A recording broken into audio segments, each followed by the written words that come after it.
Hello everyone, I'm just about ready to start my talk. I've just filled my belly full of food at the lunch, which has got me sat up ready to talk. I've decided this is definitely the best time to do a presentation, just after lunch. Yeah, if I do it in the morning, I'm like too hungry. If I do it in the evening, too hungry, I want to go home and, hack stuff. So yeah, anyway, I digress. I'm going to talk about this particular code hiding method called Gargoyle, which is makes an interesting case study in terms of it's a very cute way of hiding code. I'm going to talk about how we detect it. I'm going to go kind of technical, but not super duper duper technical. That's because I want to talk about the attack itself. I want to talk about detection. I want to talk about the practicalities of detection. I say at scale, across a large client base, as opposed to being able to say, like, the leap from going on Twitter and reading a tweet with some guy saying, oh, you should run this command to see if you've got the latest APT, and then the leap from there to going to having something you can deploy to like tens of thousands of people and not like blow up your network, right? I'm going to talk about that a bit. So because of that, it's not going to be super duper technical, but I don't know. Just out of interest, how many people here have used WinDbg before, the Windows debugger? Okay, that's okay. Has anyone done kernel debugging with it before?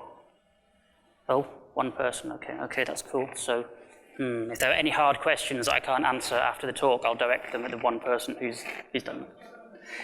Anyway, I digress. So, with that said, let's get started on the slides.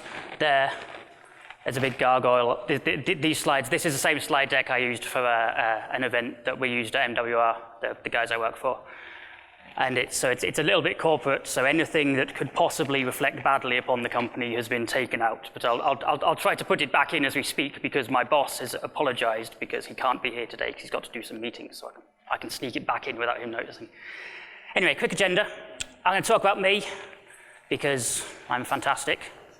I'm going to talk about Gargoyle, what the attack is, whether you should be worried about it.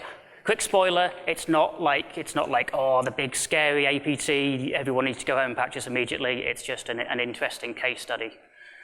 I talk about a mission statement and give what we're trying to do in our research work. I talk about how we detect it, how we automate this detection in a kind of safe and reliable way, so not automating too much, not automating too little.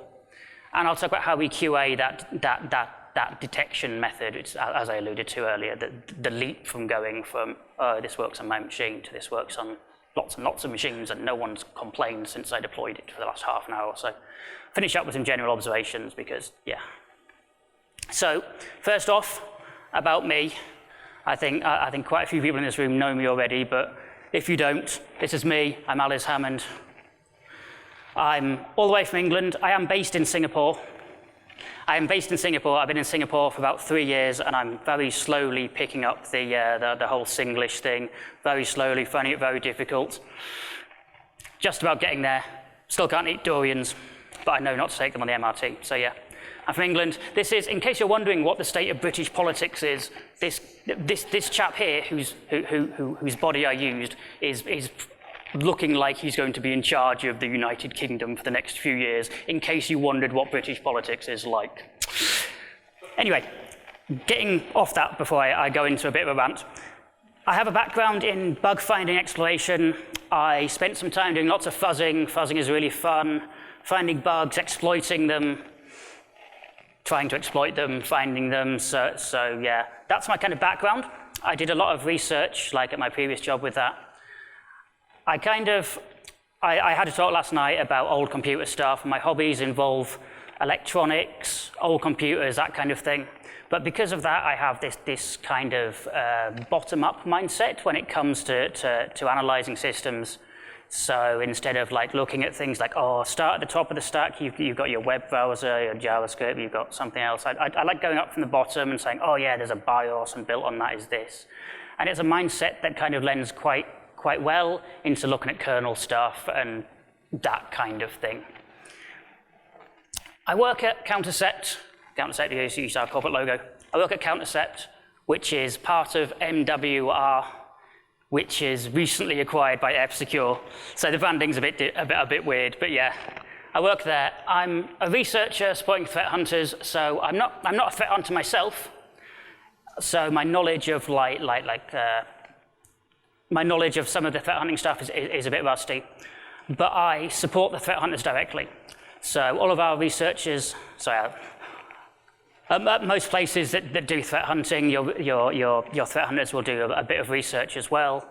Usually, when they've researched something and they get to a point and they're like, oh no, I've got to actually go and hunt some threats now and do some actual work, then I can swoop in and be like, oh, I'll take that fun research project off your hands and play with it while you're actually defending against them. My job is really fun because I just basically play about in WinDbg all day while everyone else does all the hard work. It's great. Anyway, I do all the, sorry, I just missed that there. I also do the whole generating hypothesis and anticipating attacks. So I try to keep up to date with what's going on. I look at like new attacks. I'm like, oh, this new attack looks cool. How are we going to detect it? Is there a kind of easy, good way of doing this kind of thing? So to start off, what is Gargoyle? So Gargoyle is, well, sorry.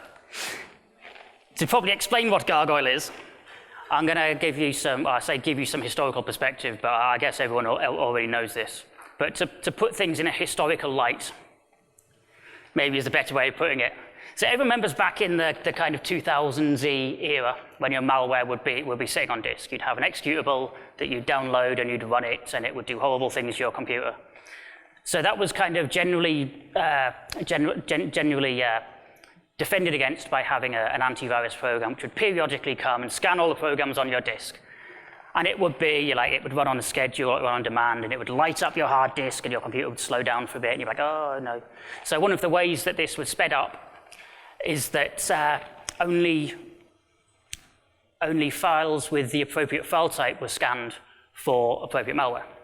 So if you're looking for a macro virus, there's no point looking through like exe files. And if you've got like 100 megabyte MP4 file, there's no point trying to parse it and say, oh, is there a PE header? So this is one thing that was done. I know this sounds like a very incidental thing, but you'll see why in a minute, don't worry. After that, we moved up to, sure I just said that? Oh yes, there's my fantastic picture, that's what it is. Sorry, this is my fantastic picture. This is, I think this is a blaster worm. I may be forgetting. You can see its age because it has the reference to Mr. Bill Gates. After that, kind of 2010s-ish era, kind of very vague timelines, people started moving to having their malware in memory. Your malware would break into your system. It wouldn't hit the disk. You'd avoid your disk-based antivirus because it would just sit in memory. It would allocate some memory, virtual alloc, make it executable, stick the badness in there. So because of that, we have, or modern EDR systems have a periodic, kind of similar, periodic scanning of memory pages. So you have all your zillions of gigabytes of memory on your system, and it'll go through and look for things that are probably bad or known code things. But similarly, it's a necessity when you're doing this to filter what you're scanning based on the memory permissions. So in the same way that we used to look at file extensions, we now look at memory permissions in that if you have an area of memory which is executable, then you should look at it for executable code. But if you have like 100 megabytes of memory that's read-only and not executable, there's no point scanning it to see if there's malware in it, right? And this is not just like an optimization to speed things up. This is like a necessary optimization that if you don't do this, things get pretty much unusable, in my experience. So it's kind of hard to show you an example of this, but this is a procmon output, and we're saying, oh, we've got some memory here. It's execute, it's read-writable. There could be something there. We should like, our automated scanner should take a look. And Gargoyle itself is a way of placing your malware into non-executable areas of memory, which is kind of tricky because obviously the memory protection is enforced by the CPU, and you can't just be like, oh, it is executable, really. You know, the CPU knows what's going on. It's not my attack. This attack was, pretty sure I've got the chap's name and a link to the guy's GitHub on a slide very soon. But the chap who made it released the POC in March 2017. And when I started the research, there was no way of detecting this available, which is kind of interesting because it's gone for a fairly long time without detection. We haven't seen it in the wild. Just quick spoiler for that. This is always the first question I get after I give this talk is, oh, have you seen this attack in the wild? And I have to say no, and then everyone's like, there's a collective sigh of disappointment from everyone in the cloud when I say that. This is the same screenshot with just illustrating that there's no executable memory. Stuff's readable, stuff's writable, not executable. I hope I do have a link to this guy's GitHub in the next slide, because if not, I'm going to have to try to remember it from my memory. The other thing, I say we haven't seen it in the wild, and that is true, but one of the things that we really focus on at MWR, I'm sorry to be a little bit corporate, the last time I gave this speech was to clients, so I have all the kind of very corporate stuff memorized, so if I slip into it, just shout at me or something, or heckle me to be less corporate. But one of the things we're big on is that whole cycle of offensive and defensive, and we have our red team, we have our researchers, and we work quite closely together. It's very much, it's not like, researcher comes up with something, keeps it secret until the blue team finds out, and then the red, it's very much, we really push the whole information sharing thing. And one of our guys back in July 2018 wrote this blog post about how to modify a Cobalt Strike beacon to use Gargoyle. So we were using it for a while. I don't know if we still are using it, but we definitely used it for a while. So when I say we haven't seen it in the wild, except us, because we're awesome. I don't need to say that, my boss isn't here. Well, I say my boss isn't here. Various people who are above me in the chain are in the crowd, so I should probably say something like that. Anyway. As I say, it's the kind of summary of it is that you keep your code in non-executable sections of memory. But page permissions on x86, you're all enforced by the CPU itself. You can't really blag your way into it. You can't lie to the CPU. It knows what's going on. So it's quite tricky to do this, and that's why I really like this attack. It hides all this malicious code in non-executable memory, and this is something that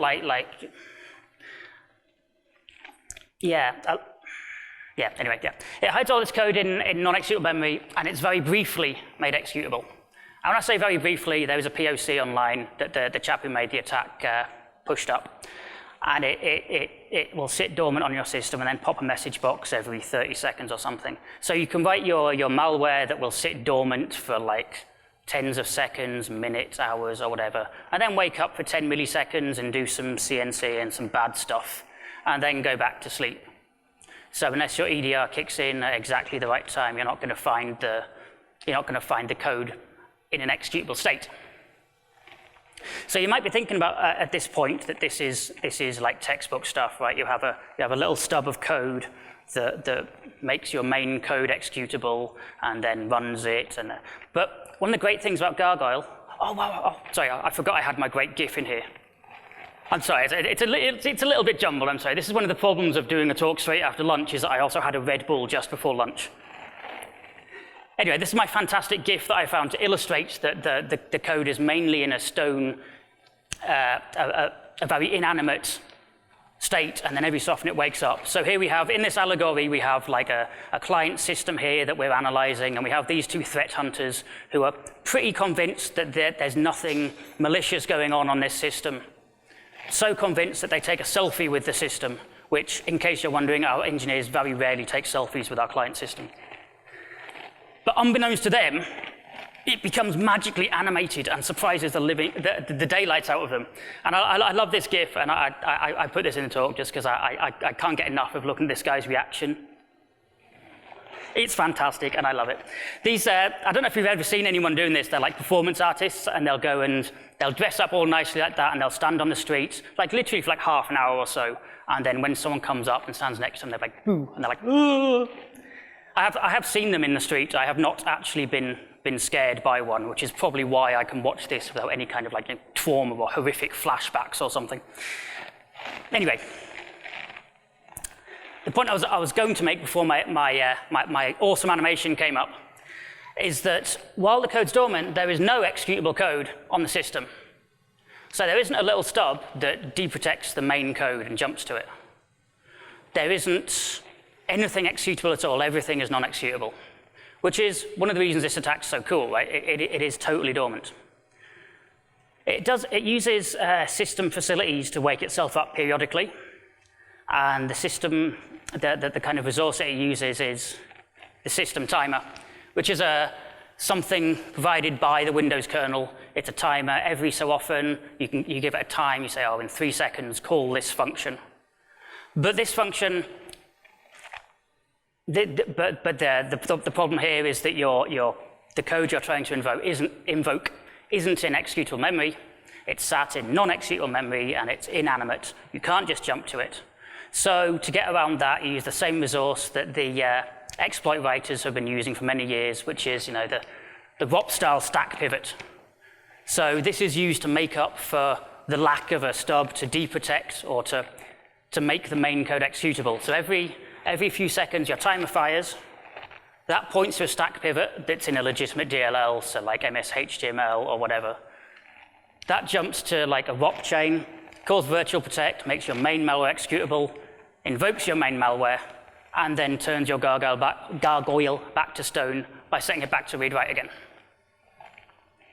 So it's a really cute attack in that there's no executable code, as I think I've said about 5 times in the last minute now. But it's also very cool, I guess, for reasons that we'll go into in a minute, in that it's actually very hard to detect from user mode or from the kernel. It isn't easy, or wasn't easy for me.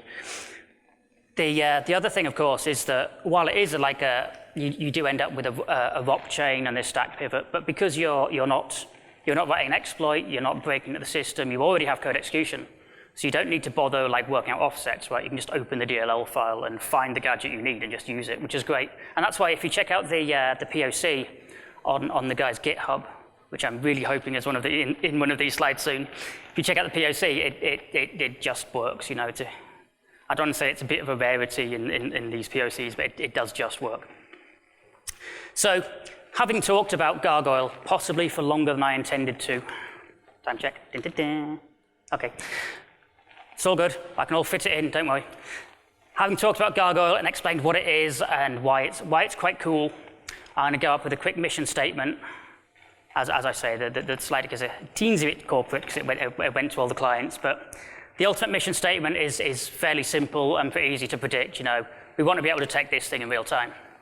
We want to have an agent running on people's computers. We want telemetry. We want a little pop-up saying, oh, there's some badness going on here. Go and investigate. But it turns out this is like really difficult. So I took on this piece of research like just after I started at MWR. And I was like, OK, let's do this. This is going to be great. And this is a really quite difficult thing to do. So I kind of split this into 2 portions. I've kind of split this into 2 portions with the hope of actually achieving something that the whole minimum viable product thing that I'm usually really bad at because I start a project and then keep adding to it as time goes on. But the first stage, the kind of easy mode of it, is to equip our threat hunters, the people I'm supporting. My whole job is to make the threat hunter's life easier, which, yeah, the whole point is that we can equip them to detect this during an offline IR job. And when I say an offline IR job, I mean that they have access to a machine. Someone said, oh, there's some badness on this machine. Here's a full memory dump, or here's a disk image. Can you tell me what's going on it? And I want to make sure that if we're doing that, then our threat hunters aren't going to miss the possibility of this kind of attack. So OK, that's cool. And that's kind of a lot easier to do than live background detection. Partly because we can leverage a really rich tool chain. If we're on a threat hunter's workstation, we can request that they install loads of Python libraries and loads of tool chains to make this happen. Whereas if we're on a client system, we can't be like, oh no, you have to install all these zillion things. We also get a somewhat tolerable false positive rate in that our threat hunters, obviously our threat hunters would love it if I had 0 false positives, but a small amount of false positives is okay because we aren't selling a black box to clients that says, oh, you're being hacked.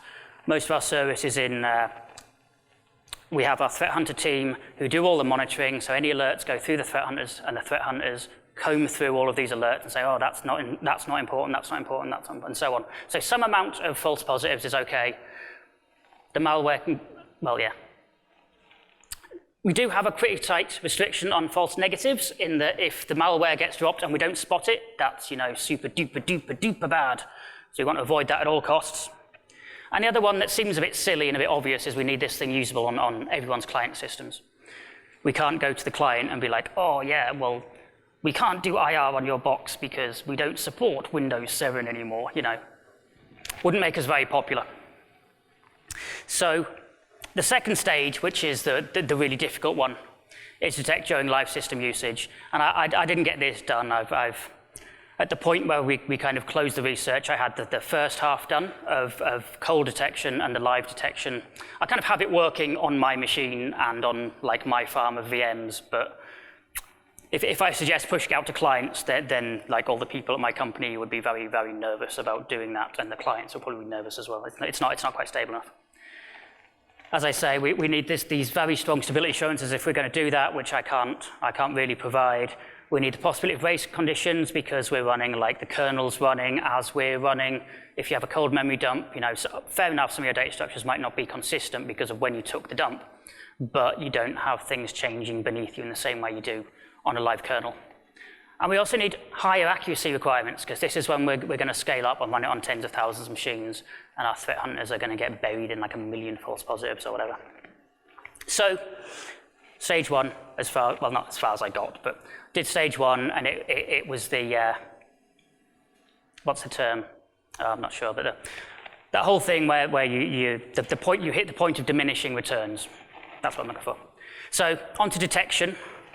Sorry, I'm being really unprofessional and checking my phone because I want to see how much time I've got left. I should have put a clock on here or something. Anyway, onto detection.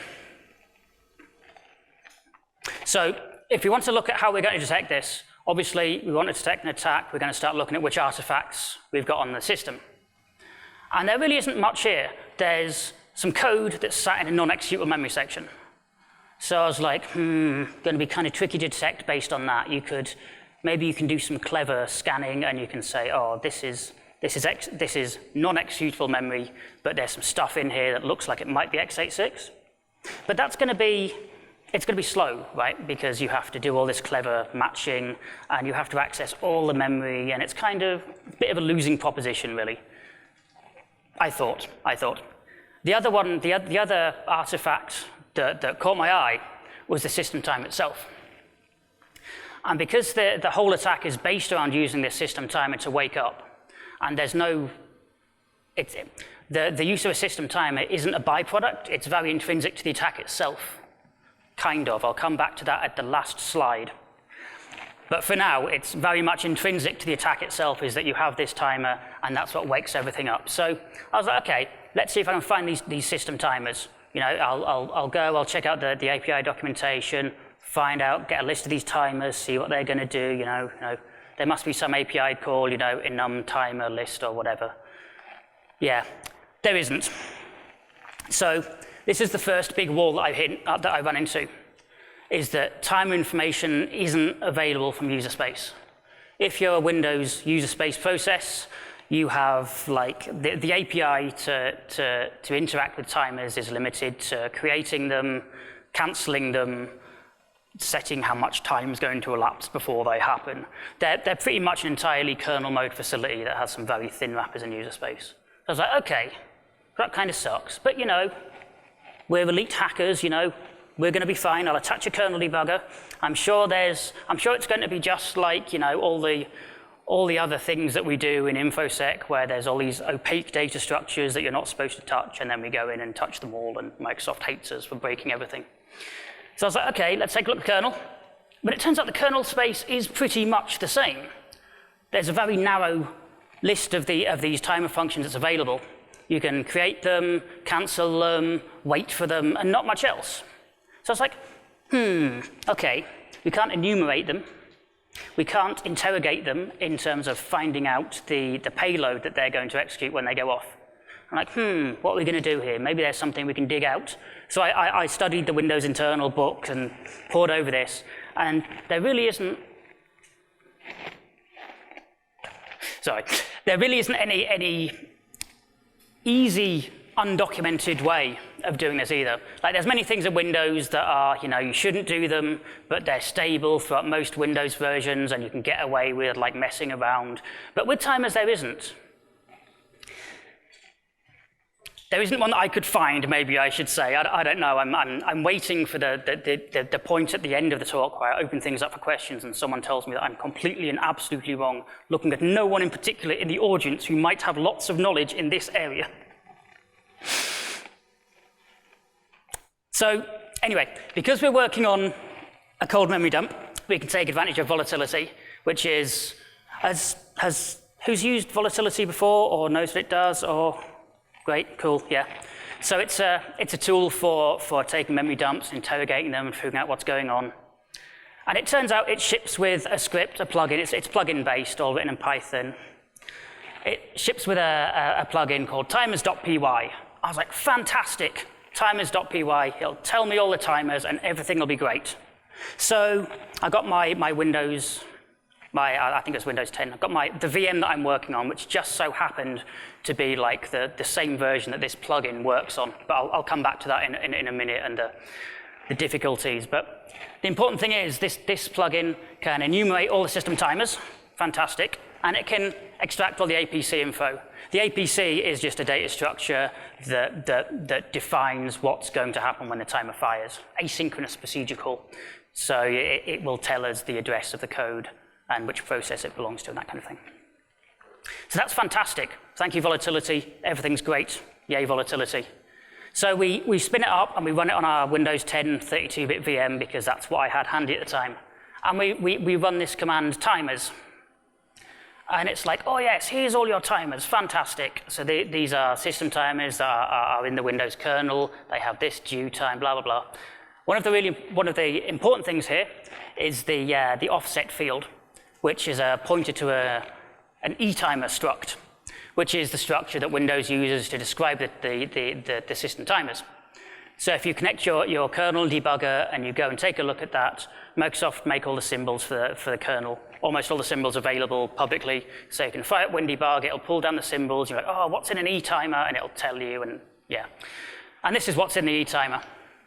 And there's some bits of information we're not interested in. The things we are interested in is the APC, as I say. It'll tell you what happens when it goes off. There's also a period as well, so you can see how long it's going to be before it happens. And there's all sorts of scary stuff that we're not supposed to touch. We'll touch it later, don't we? And so yeah, so then we have enough information in that we have the list of timers. We know what they're going to do. As I said, I'm not going to get super duper technical here. There is a blog post on the Countercept blog, and it has a full walkthrough of connect your kernel debugger and then type this and you'll see this kind of thing. There's a full walkthrough of detection. If you're interested in like Windows kernel or that kind of thing, do check it out. I spent ages on it and was quite proud of it. Possibly because it was my first blog post for the company, but yeah. Anyway. Given this information, we need to detect use of this Gargoyle attack. So the kind of first try, naive way of doing things is to observe the prologue of the handler routine. Because normally, if there's a timer, it's going to point to a function, and the function is going to have the normal x86 or whatever, the normal prologue of setting up some stack frame, pushing some registers, that kind of thing. It's not going to do anything really weird like a stack pivot is going to pop ret. It's going to be pretty obvious. So I was like, okay, let's get that set up. So that was the first thing I did. I went away and I wrote some Python to do this. So I made this very simple plugin that did this. And I just built on top of the timers plugin, and here we can see that gargoyle.exe, which is the POC, has a gargoyle is showing signs of using the gargoyle attack. So we filtered out all the other timers at this point, and we've said, okay, there's a handler here. This is the code that's going to be executed, and this is a disassembly it's going to execute. I already know pop ret. Pretty bad, pretty scary. If we showed it to our threat hunters, they'd be like, oh no, we better do something about that. And I would slide away and do some research on something while they dealt with all the hard, phoning up the clients and talking about them. My job's fantastic because everyone else does all the hard stuff, and I just do the easy stuff. It's great. Anyway, I digress. It does work very well, but it is kind of manual. And that means that if we have our threat hunters, and obviously our threat hunters are always at peak performance, and they're always really, really fantastic, and they never miss anything. It would never happen that our threat hunters would find this at like 4:59 p.m. just before their shift ends and see a list of 10,000 of these that are false positives and one that isn't, and it would never happen. Obviously, because I was a like superhuman, right? And they would never miss that. But just for the benefit of all the mere mortals who don't work for such an illustrious and wonderful company as us. I was kidding. Please laugh, otherwise I'm going to feel really egotistical as if I'm being serious. So I wanted to automate this a bit after we'd done this, after I'd taken this to saying, okay, here's the timer information. So I really should have bought an alarm clock. I actually have like, you know the old alarm clocks that have like big bells and they're really, really noisy? I've got one of those at home and I was going to put it just there so I could keep an eye on the time, and I forgot about it. Never mind. I was so flushed with success after I came in today, like in time for the first presentation. That was my goal for today, so I was flushed with success after that. Anyway, I digress. After finding this, looking at the function prologues, I wanted to look at how to automate this. And we have to be very careful about how we automate anything in this area, because you can give too much automation, you can give too little automation. We don't want to end up being we aren't the kind of company who give you a black box and you say, this box will tell you when you're being hacked. If you see these packets, it's a hack attempt. We've blocked 30,000 hack attempts on you in the last 24 hours. That's not really our game. We want to keep humans in the loop. We want to, I feel so sci-fi when I say that. We want to keep humans in the loop. Well, I wonder have I got time for a quick anecdote about a film? Maybe. Has everyone seen the film War Games? It's like an 80s film about hacking. Yeah, oh, one person, okay, that's cool. Oh, two people, okay, great, okay. I'm gonna have to run some film nights at my workplace because half the people at my workplace haven't seen Hackers, and I'm just like, what is going on here, man?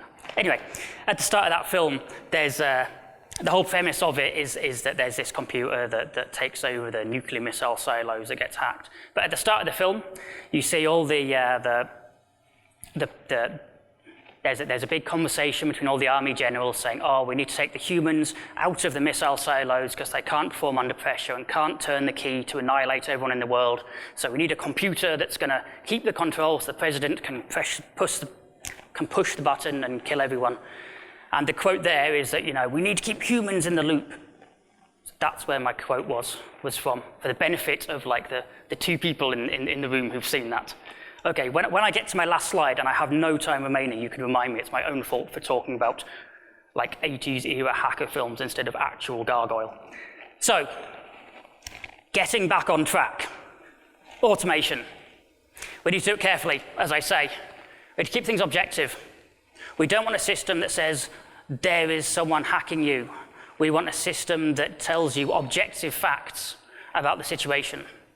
Intent is the key. Intent should be inferred by a person who knows who is familiar with of goings on, as opposed to a computer which is like, very objective and not very good at kind of guessing things. Obviously, you need to fail safely, and when I say this, you need to err on the side of the false positives. Our threat hunters will hate me if I send them 10,000 false positives a day, and that's bad, kind of. But the client will hate me if I don't send them the true positive when one occurs, right? So fail safely. If it breaks, you've got to be like, oh, there's probably something wrong here. Okay, still good for time. I'm still good.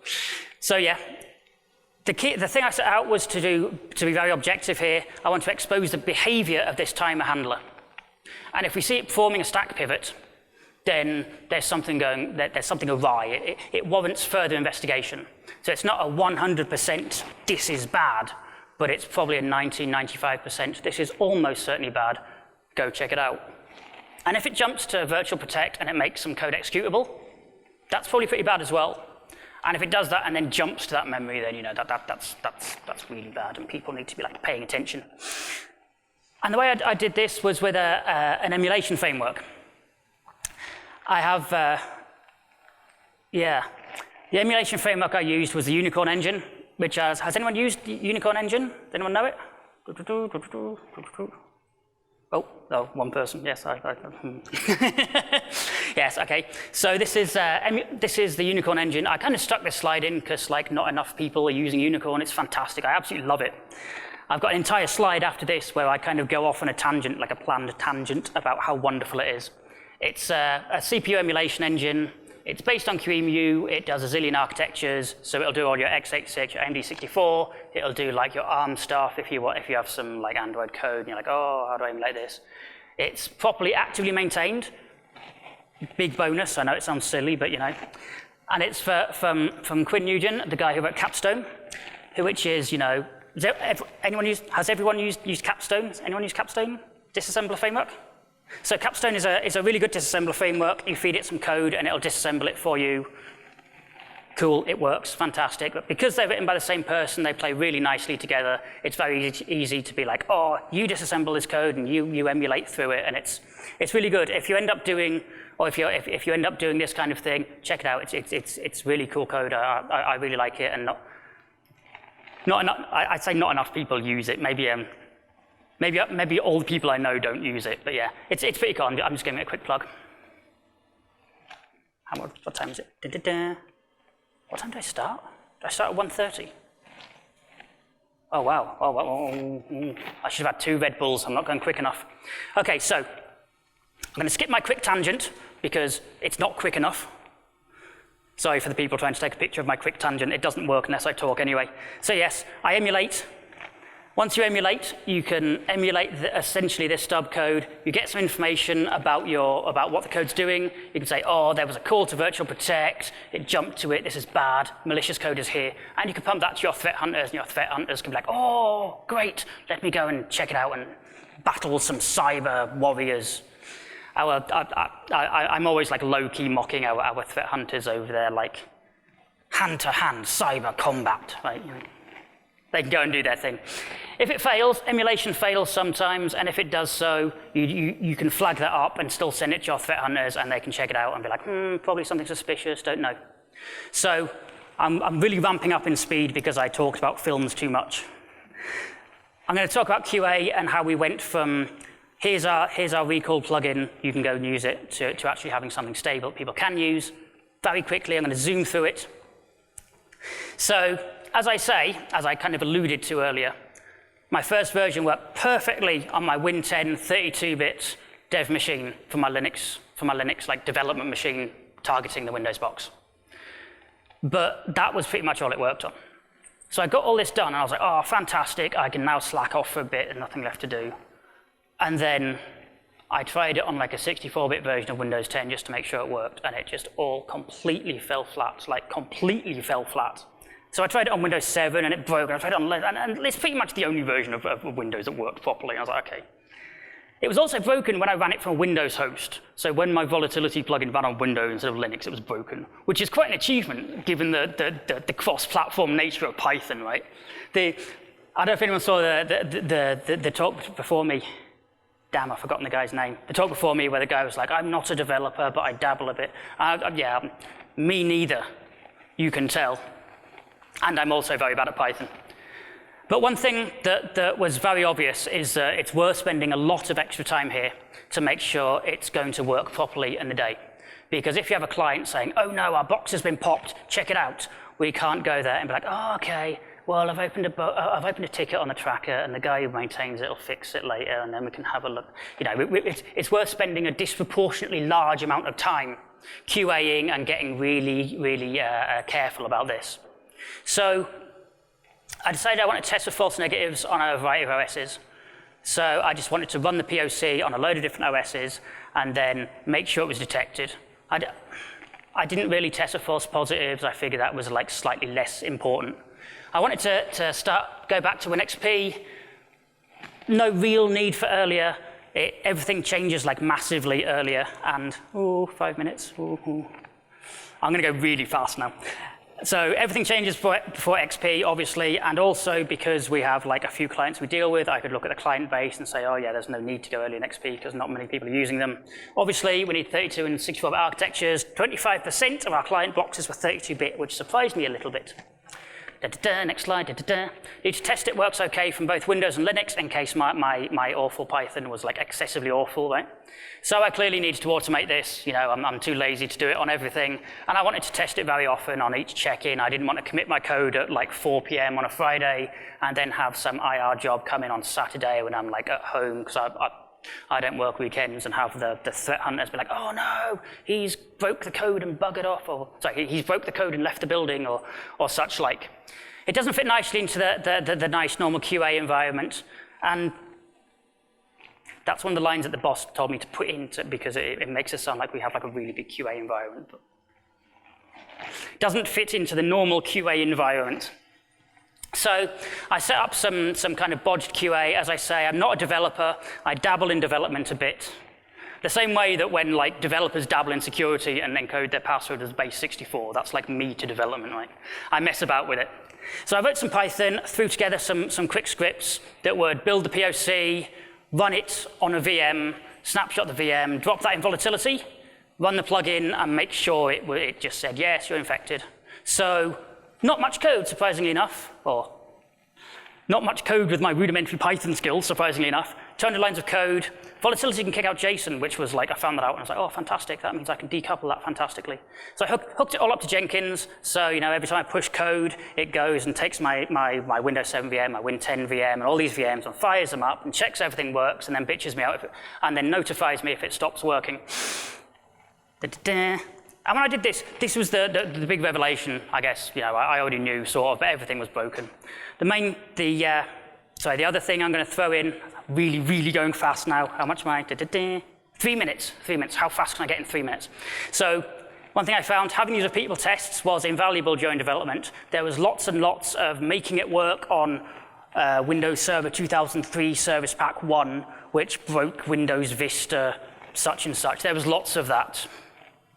So having like a large amount of VM snapshots that I could just run my script on and be like, oh yes, this works, this doesn't work. It's invaluable. So if you get a chance to do that kind of thing, sort it out. Main culprit was Volatility's Timers plugin. And I don't want to sound like I'm crapping on Volatility's plugin here. You know, this is the only thing I found that could talk about timers at all. So Volatility's Timers plugin, absolutely fantastic, but it was broken on quite a lot. And that's because these data structures, as I alluded to earlier when I said, oh, there's no easy way of doing this, you know, these data structures change a lot. Like 2003 server, you have a list of 256 K-timers. But then if you service pack it, then you suddenly get 512 of them, and they become K-timer table entries, right? And then when you're on Win 7, they're like hanging off the PCR, like they're a completely different place. So yeah, this stuff changes a lot. So yeah, this is why Microsoft hate me, basically. Anyway, it all works now. Definitely one of the lines that my boss told me to put in to impress our prospective clients. This is, I say it all works, and I'm going to show you this table. This table is actually kind of old. It has been updated since then, but these are some of the builds that I'm running on. Green ticks means everything working. Question mark means I haven't yet set that environment up.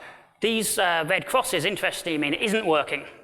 And this led to one like instant revelation, which I felt justified the whole QA process, because I was like, am I being a bit too anal on this whole QA thing? But it turns out the POC itself doesn't work on Win 7. And I was like, huh? What? Our guys are using it as red teamers and it doesn't work on Win 7? What's going on here? Whoa. So I do need to investigate more, and I'm probably not going to get time, but turns out they're doing an infinite interruptible sleep will return on Win 7 and didn't on anything else. I don't know. I don't know. I mean, maybe there was something weird on my test VM, but yeah. Okay, how many minutes do I have left? Oh, yes, like less than a minute. Okay, really fast. So yeah, got good test coverage. Need to add more stuff. Yep. So yeah, all the code's public. Check out our blog post. Unfortunately, I don't have the URL, and even if I did, it would be too long to put it on the slide. Pet hate of when people put long URLs on slides. But if you Google for like Aliz, Hammond, Gargoyle, Countercept, Gargoyle, that kind of thing, you'll find it. There is a big walkthrough. If you're trying to get into kernel, like Windows kernel analysis, you might like it. It's in WinDbg, and WinDbg has a really kind of has a syntax that has quite a learning curve, but it's worth it because WinDbg integrates so well into all the Windows stuff. It's great. The timer.py plugin is submitted to Volatility, and it's also on our blog. Oh, and also a quick showing off. We also Volatility do an annual plugin contest where everyone submits their plugins for how great their plugin is, and we submitted ours, and we won it, and I was like, yay! Okay, so that was a very quick celebration, I'm sorry. So yeah, we've got all this testing subsystem going. We can QA out the volatility functionality because it is just a script that checks the volatility output, so we can be like, oh, does this work? Great. Yay, we can adapt it to other projects. We've got a load of all these VMs, we can analyze them. I really want to do more stuff with it. I want to get, yeah, okay, maybe I don't have time for that. Obviously, big takeaway, as everyone should know, but maybe doesn't, well, as I should have known but didn't. Relying on these undocumented kernels such as risky. It's too risky for live analysis where you can't always catch a kernel space access violation. Okay for offline analysis, but you still have to be like super duper retentive, you be very careful and make sure everything works. Almost done, almost done. I'd like to get this going. I'd like to have the Jenkins build triggering. I think I got this running shortly after I make this talk. So I have a Windows update server, and I have a system that will rerun the test cycle every time that an update comes down from Microsoft, which is great, because then if Microsoft kick out a patch that breaks my code, I know about it. As I say, I'm not a real dev. All you real devs in the audience might be like, oh yes, of course, we have 5 million of those. I don't, I'm still doing. It'll be fine. I need to further investigate the live detection. As I say, I've got it running, but I'm a little bit scared to deploy it on anything because it's deep in the kernel, and Microsoft will come and like bitch me out. Oh, sorry, Microsoft will come and justifiably be upset that I'm making their OS crash a lot, and they're getting the blame for it.